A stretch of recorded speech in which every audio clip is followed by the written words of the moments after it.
Welcome to Real World Peaceful Parenting, a podcast for parents that are tired of yelling, threatening, and punishing their kids.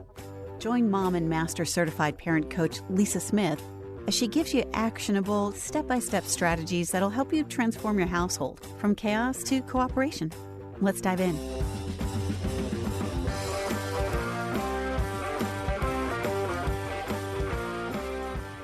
Welcome to today's episode. I am thrilled to be with you today. And as we dig into today's episode, I want you to picture this with me. It's the middle of the afternoon, in the middle of the summer, and nobody has anywhere to be. There's no homework, no packed lunch, no bus to catch, no teacher waiting. The pressure's off. And yet your kid is lying face down on the kitchen floor because you handed them the blue cup instead of the green one. Or they're screaming at their sibling over a toy they haven't touched since March. Or they've slammed a door so hard, the picture's rattled, and you're standing there thinking, what on earth just happened? I mean, it's summer. They're supposed to be relaxed. Why is everyone melting down more? Well, if you've been quietly wondering whether something is wrong with your kid, or with you, or with your whole house this summer, take a breath, because nothing is wrong. There's a reason this is happening, and once you can see it, you can do something about it. And that's what today's all about. Now, if you've been with me for a while, you know one of my favorite ideas is the invisible emotional backpack. This is the idea that all day long, our kids are filling up an invisible backpack with feelings they don't have words or skills to deal with yet. You know, like the hard moment at school, or the friend that was cold at recess, or the worksheet they had to do in 20 minutes that felt impossible. And our kids hold it together all day because school is not a safe enough place to fall apart. And then when they walk through our door and the backpack comes flying off, that's the after-school meltdown. They have to unpack that backpack. And they're not falling apart at you. They're falling apart with you because you're their safe place. I say this all the time. And I know it sounds like a weird compliment, and they're demonstrating or they're complimenting you in the craziest of ways, but it's 100% true. That's one of the most loved episodes I've ever made, episode number 32. The after school meltdown is real and why it happens. So if you want to go have a listen to that, feel free. But here's the thing that's been on my mind and the reason I wanted to make this episode right now. It's because in North America, it's summer and school is out. So you'd think that backpack would be empty, right? Our kids should be loose and easy and calm as can be. And so many of you are telling me the exact opposite is happening. There's more storming, more fighting, shorter fuses. And so the backpack is clearly still filling up, just with different stuff. And today we're going to figure out what's actually going on here. And here's what makes the backpack so powerful. It shows you the meltdown before it ever hits. A backpack doesn't just fill up quickly, a backpack bulges. Think about it, the zipper strains, or it gets so stuffed we can't close it. And you can see it coming. The bulging is the warning that when one more thing gets crammed in, the blue cup instead of the green one, and the zipper bursts and everything explodes all over the kitchen floor. That's the meltdown. The blue cup didn't cause it. The blue cup was just the last thing crammed into an already bursting backpack. Say it with me, because this is the whole episode in one sentence. The thing your kid blew up about is almost never the thing your kid blew up about. It's just the last thing they crammed into an already bursting backpack. Does that make sense? And before you tell me, Lisa, that sounds nice, but you don't know my kid. Oh, let me tell you about my kid, Malcolm. He was a full contact sport from the time he turned 3. And I was leading thousands of people at work and getting brought to my knees by a 3-year-old every single night. And if anyone's kid feels like the exception, it's mine. Hold on to him for me. I'm going to come back to Malcolm at the end because how this story turns out is the whole reason I do this work. So back to the invisible emotional backpack. Let's solve the mystery, the summer paradox of why the backpack gets filled faster. Why does the backpack fill up more in the summer when the obvious stuff, school, tests, homework, getting up early, is gone? It feels backwards, I know, but once you see it, it'll help. Here's what summer takes away: rhythm. During the school year, our kids are being held by a structure, predictability. They know what comes next. Wake up, breakfast, school, lunch, home, snack, dinner, bath, bed. That predictability is not boring to a kid's nervous system. It's regulating. It's a banister they hold on to all day without even knowing it. And summer rips the banister out. Some mornings they sleep till 10. Some days are packed with camp and a pool party and a late barbecue. Some days have absolutely nothing in them at all. There's no anchor. And a kid without an anchor is a kid whose backpack fills up faster because uncertainty itself is one more thing crammed in. Then add everything else summer stuffs in there. Sleep goes sideways, later bedtimes, lighter mornings, skip naps for the little ones. And that alone drops a kid's tolerance through the floor because the tired kid starts the day with a half-full backpack before anything even happens. And boredom, boredom, which we treat like it's nothing, but is actually really uncomfortable for kids who are used to constantly being busy and constantly entertained. Add overstimulation, the screens, the crowds, the heat, the travel, the schedule that changes every single day. Add the togetherness. During the school year, siblings get a break from each other for 7 hours a day. In the summer, they're on top of each other from sunup to sundown. And even kids who adore each other will storm when there's no relief valve. And here's one more thing almost nobody names: summer camp. We send our kids off to camp and we think, great, they're having fun, they're busy, the backpack must be empty. But camp is the new school. They're holding it together in a brand new place with brand new kids, with brand new rules, with brand new counselors all day long. They're packing the backpack the entire time. And when they come home, where does it all come out? With you. The after camp meltdown is the after school meltdown wearing sunscreen. So when your kid loses it at 4 o'clock on a random July afternoon, I want you to stop asking, what is wrong with you? And start asking, what's in your backpack right now? That single shift from judgment to curiosity changes everything. Get curious, not furious. The behavior is just the stuff busting out. So our job as parents is to scuba dive down underneath it. And you'll almost always find a backpack that got filled up all day while you weren't looking. Now, I have to also tell you the part that nobody puts on a cute graphic on Instagram, because this isn't only about your kid's backpack. You're carrying one too. And in the summer, your own backpack is getting absolutely stuffed. Think about it. During the school year, you've got a few hours of breathing room. The house is quiet. You could work or think or just hear yourself for a minute or exercise regularly. And summer, that takes that away from you too. Now you're home all day. The noise is constant. The snack requests never end. The mess regenerates faster than you can clean it. You're refereeing fights. You're the cruise director, the chef, the chauffeur. And you've not had a complete thought to yourself since the first week of June. So your rhythm got ripped out right alongside theirs, and your backpack is bulging too. And here's the moment of truth I want to say with all love in my heart, because I've lived it. When your backpack is bursting and your kid's backpack is bursting at the same time, you've got what I've talked about before. A storming parent meeting a storming kid. 2 overstuffed backpacks splitting open in the same kitchen at 5 p.m. And the yelling that comes out of you in that moment, that's not a character flaw. That's your zipper bursting. You're a human being whose backpack got too full and nobody helped unpack it, maybe for weeks. Now, I'm not telling you this to pile on the guilt. The opposite. I'm telling you because it means the fix is the same for both of you. You can't parent from a bursting backpack. So the job, regulate yourself first. Reset your nervous system. Get out of dysregulation. Because the truth is, you're the thermostat in your home, not the thermometer.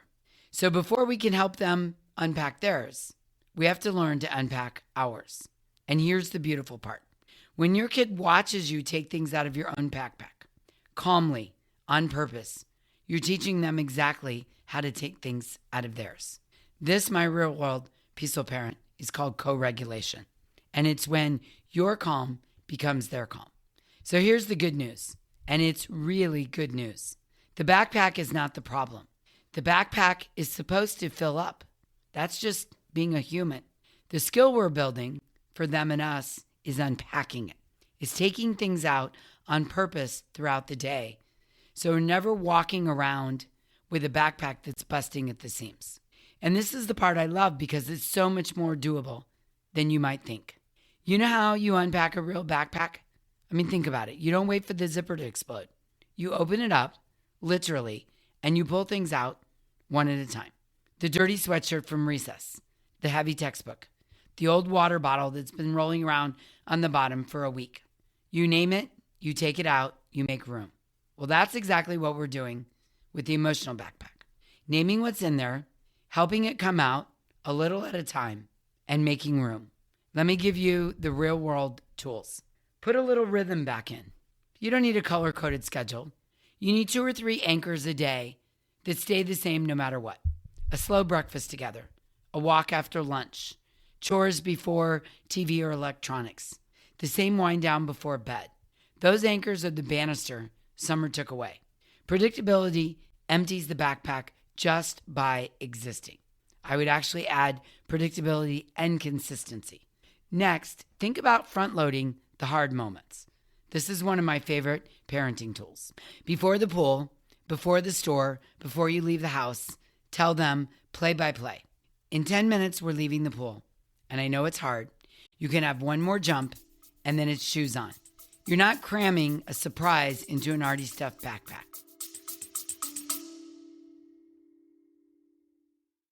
Quick pause.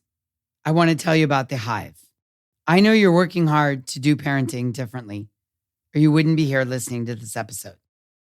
But knowing what to do and actually doing it when you're dysregulated, triggered, exhausted, and your kid is melting down, now those are 2 very different things. And that's exactly why I created the Hive.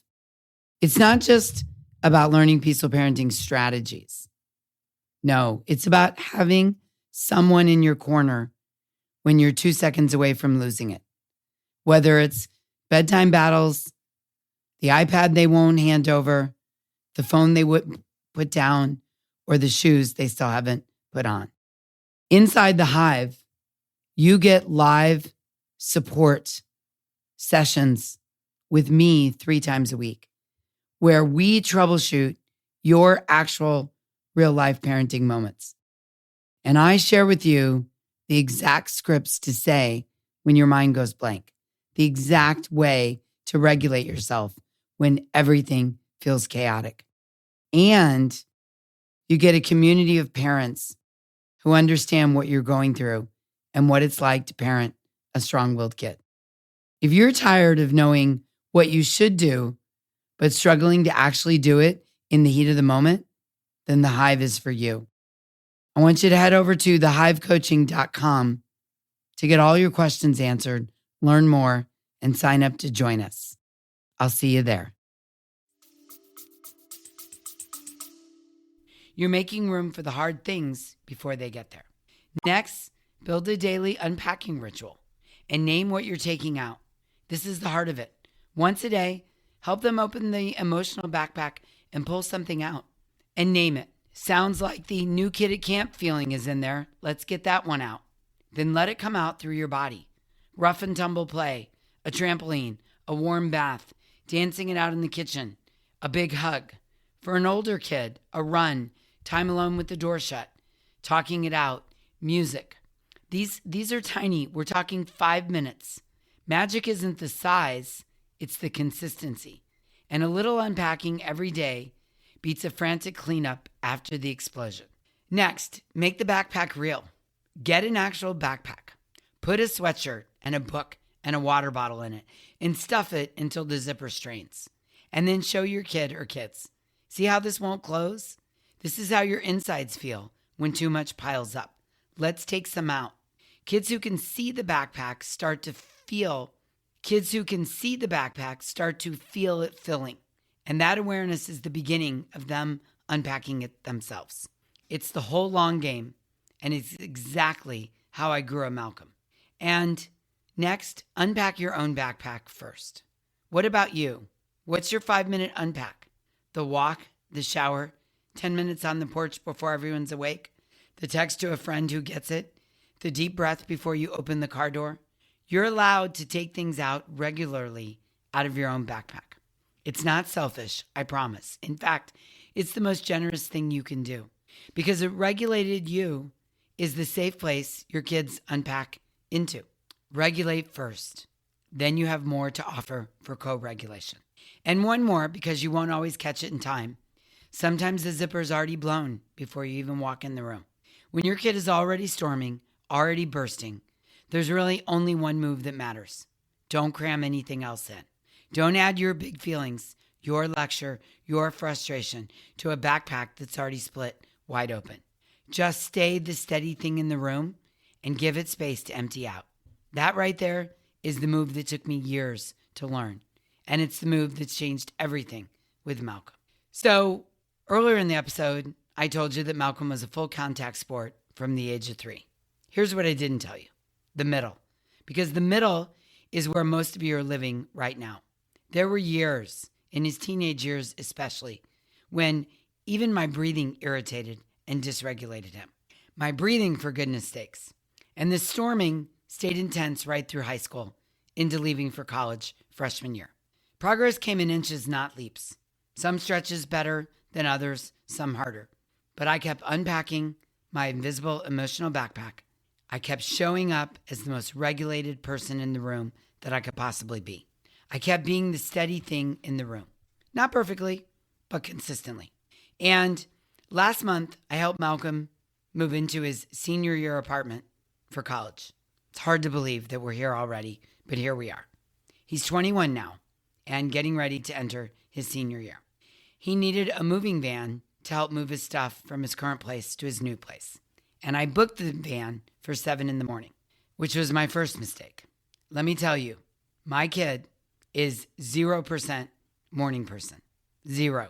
Half an hour in to trying to load this minivan in the heat in the middle of June in the Midwest of the United States. He's frustrated. He's short. He's acting like the defiant 5-year-old that I remember. And he's taking it all out on me. And in one particular moment, I looked over at him and I could see his invisible emotional backpack bursting before the sun was all the way up. And here's what I did. I resisted the urge, and I mean there were urges. I resisted the urge to cram anything else in his backpack. Instead of matching his energy and trying to cram words and lectures and demanding into his backpack, instead I said, hey, Malcolm, you're in charge here. This is your move. I'm just here to help.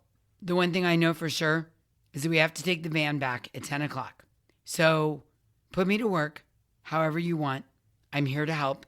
Otherwise, I'm just going to stand over here and wait until you give me a job. And I walked away and stood over on the side. About 15 minutes later, he came over to me and he said, Mom, I'm sorry. I'm being difficult.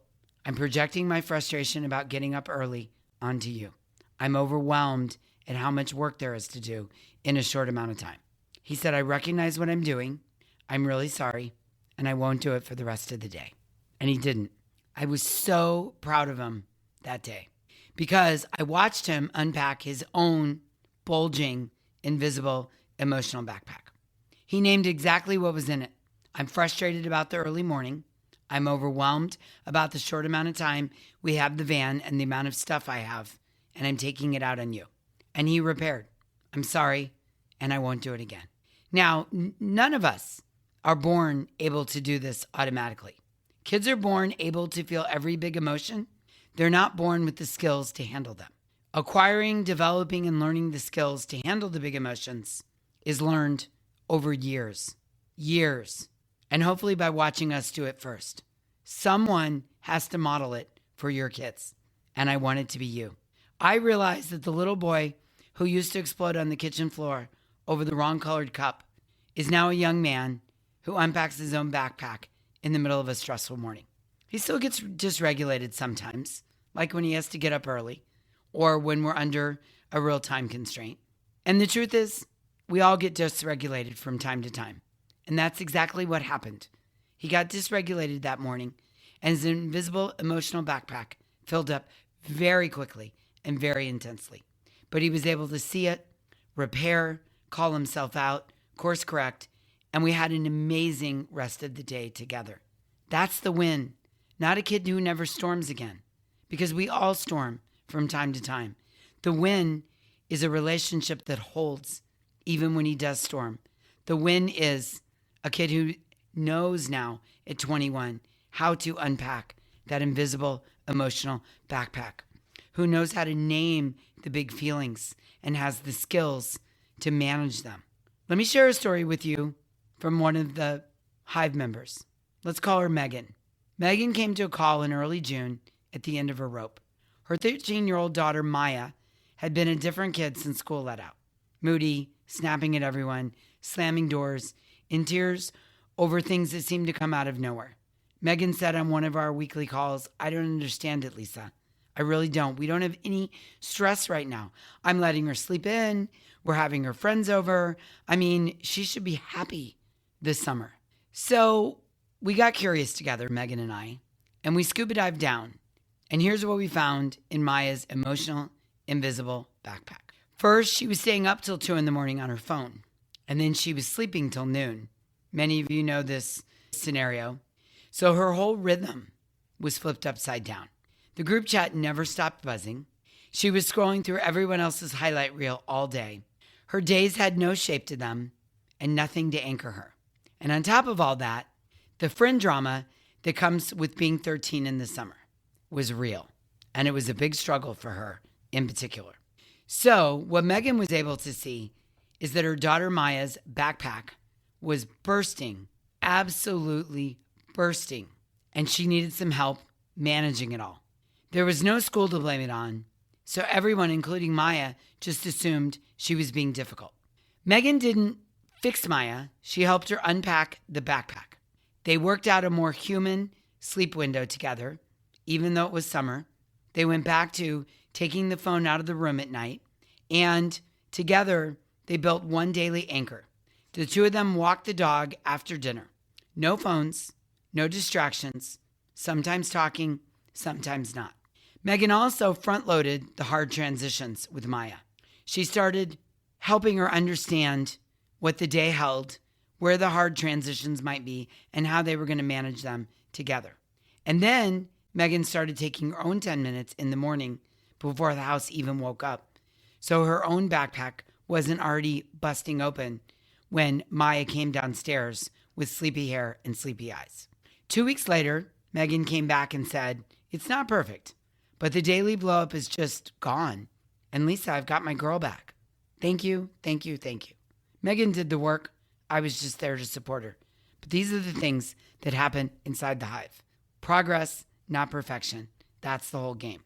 So I've got 2 assignments for you this week, and I really want you to do them because this is where the change actually happens. Number 1, become a backpack detective. For the next few days, notice your family's overflow time, the hour of the day when the storms tend to hit.